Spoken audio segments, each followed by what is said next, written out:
Hello, my name is Grace Winier and welcome to the channel Horsepro. We are dedicated to empowering the amateur horse enthusiast and supporting the budding professional. I'm taking a break from my Wellington interview series to discuss a topic today that many people find extremely distasteful. And I'm taking a break from the interviews because this topic came up amongst several peers and I while in Wellington, and then again someone called me yesterday to discuss it, and I felt that it was needed. I felt that this morning I woke up and I said, my gosh, this one is really, really important. So what are we talking about today? Well, it's a bit ugly. We're talking about monies owed to a professional for services rendered from a client who isn't paying or is paying in bits and pieces. Now, this is chicken or the egg. Whose fault is this? What is the result of this? So, number one, I want to talk about an example.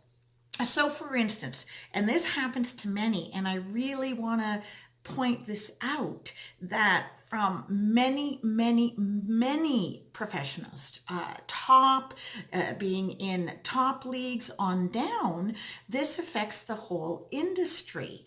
And so I feel I need to talk about it today.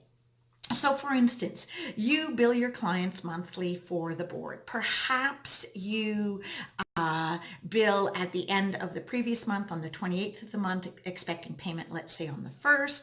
Maybe you're a bit late and you bill on the 1st and you expect payment by the 5th or the 15th. And maybe you include show fees on the one invoice. Maybe you have two invoices, one for the show bills if that's what the client is doing, or one for lessons if that's what the client is doing, and one for the basic board. Now, in the US, many people have gone to a system where you can pay by credit card, or, in Canada, we often do e-transfer direct deposit, which makes life easier. And many people these days email invoices out. However, what if you have one client? Usually it's not many. It's usually one client. Let's say they are paying their basic board, but they are not paying the show fees you bill them. Or perhaps it's summertime and you're only showing during the summer, and now they haven't paid you their board or the show fee. So as a professional, what do you do? Well, I've been in this situation, and I think many people have been and are in this situation. I hear from professionals all the time by the end of, let's say, August, when people have started showing in April or May, that now the client owes them $1,000, which they haven't paid because they've been paying their show bills. So as a professional, I just want you to know, and I understood this about myself, it lowered my own value by accepting the fact that I was keeping a client who felt that their showing and their paying of the show was so good for me as a professional to have them in the stable, that I would allow them to not pay their bills on time. In essence, I was being a bank for them, when in this industry, I will speak to every amateur out there, the margins are so slim. Do not think whatever your professional is charging you, please do not think that they are making nearly as much as you are in most cases, in order to afford the sport. So even though they may be uncomfortable telling you that, or even though they may be uncomfortable approaching you to pay your bills, I really need to tell you, you need to give your head a shake and understand that the margins are very small in horse boarding and for professional services. That's another video we'll get into, but today it's about not paying. So as a professional, what do? We say, oh my gosh, it's uncomfortable to have that discussion. It's uncomfortable to sit the people down. It's like a romance gone bad. We have to be willing to follow through. What's the follow through? I'm sorry, you cannot go to the show until you pay your bills up, or you pay your bills up and I'm going to have to ask you to leave. Now, most professionals won't do that. Often, they want the client. They feel If it's a child, then they feel responsible for that child's happiness and well-being, even though the parent is the one that's creating this negative circumstance. If it's an adult, then often we feel, especially if they're older, often it's a case where the client is older than the professional. It's very difficult to face. Professionals, I really feel you should pay somebody to do your billing for you. And I went to this method and it saved me, where I had somebody take over doing the billings and I was simply responsible for giving them the information, and they were responsible also for collecting. And they made those phone calls and they made those pleas, to get things done. And they made, they made it a little bit more of a jury body where somebody was held accountable for paying their bills. Now, did that solve everything? No, it didn't. I still had people who then emailed me directly, who wanted to speak to me outside of regular hours, who wanted to make their plea as to why, they couldn't pay their bills, but they would at some point. And you're put on the spot and you panic and you say, oh my gosh, what's going on? I have to tell you that this is really negative, and I came to realize that. The internal stress I had based on having to then see these people, a certain resentment that comes in, and you start to tally things and say, wow, but how do they afford that car, but they can't pay me? I can't pay my bills because they're not paying me because now it's up a bit, and my golly, what do they think zero money is versus what do I think having zero money in the bank is? The problem is this leads you down a path of lack. And it leads you down a path where your self-worth goes down. These people are really coming from a narcissistic ego place where their importance to your business outweighs them paying their bills on time. Now, most professionals do want to pay their bills on time, but in the horse industry, I know many hay farmers, many grain farmers, and they say, oh my God, it's a horse person. You have to pay your bills up front. You have to pay your bills on time. There is no 30-day grace period, because at the end of the day, we get ourselves into situations where we're not getting paid and we don't champion to get paid. And then we owe, and then we owe interest. That's another thing. When we charge interest, we often don't collect it. So the people learn. We are training them to not pay their bills. We are training them to lose respect in us as professionals, and we are training them not to see our business as a business. I just want you to know that. And I know where it comes from. But we do this because we love it. But you still deserve to get paid. We do this because, it's, we have the freedom of working outdoors or doing what we like or going to horse shows, but we still deserve to get paid. Most of us don't champion for that. And I think that sometimes removing yourself from the situation, having a second person do it, knowing you have to sometimes say, okay, you're not paying, you don't get to stay. The other thing is, are you being ethically responsible to those clients who do pay on time? Do you think that your feelings of resentment, which will fester and will grow against the person who doesn't pay, that's going to bubble over somehow into your feelings of clients in general? And I really need to caution you about that.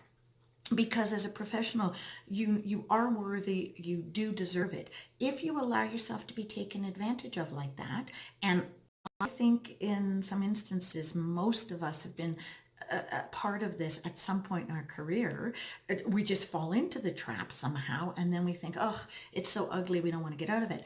But if you do that and you don't climb out, I will tell you that you are not doing yourself a favor, because those people eventually, when they leave, and they may, 90% probability that at some point they will leave you, they will go somewhere else where someone demands that they pay on time, and they will. So you just need to understand this. Now, for the parent, for the adult out there who is not paying their bills on time, and you think it's okay to ask your trainer, your stable, to wait payment so that you can go to horse shows or your children can go to horse shows. You don't want to disappoint them. You feel your need to compete is so compelling to you that you will not pay your day-to-day bills and you will ask your trainer, in essence, to be your bank. Come on, give your head a shake. You can afford it or you can't afford it, but you pay your day-to-day bills on time. You pay your trainers, you pay your stables, the daily upkeep before you pay for a pleasurable activity such as showing. Or how's this? Go to the bank. Go to the bank and borrow the money to show so you can pay your regular bills on time. Your trainer does not have the funds to be your bank. How about this? When your trainer, because you were late and you didn't make any kind of organized effort to organize paying your bills out, charges you interest, pay it with a smile. Say thank you, because they have done you a favor. Okay. Now, trainers need to bill on time. Otherwise, again, trainers, you are training your clients not to pay you on time. Clients, your board, normally I would say in most instances is due on the first of the month. This isn't a shocker. Pay it. Okay. If you want to go to the shows and you can't afford your regular board and you are asking your trainer to wait payment, well, do you, when you go to work and you're getting your check, do you go to work and say, oh, you know what? You can't pay me this week? Oh, that's okay. Oh, you can't pay me for several months? Hey, no problem. I'll keep coming in. Horse people do because they feel a very, very great responsibility to a living animal. It has to get fed. It has to get cared for. We like the people that we deal with, and so we do these trade-offs. But in a way, when parents or amateurs, adults, not children, because children can't pay the bills, but they're responsible to their parents. So parents pay the bills.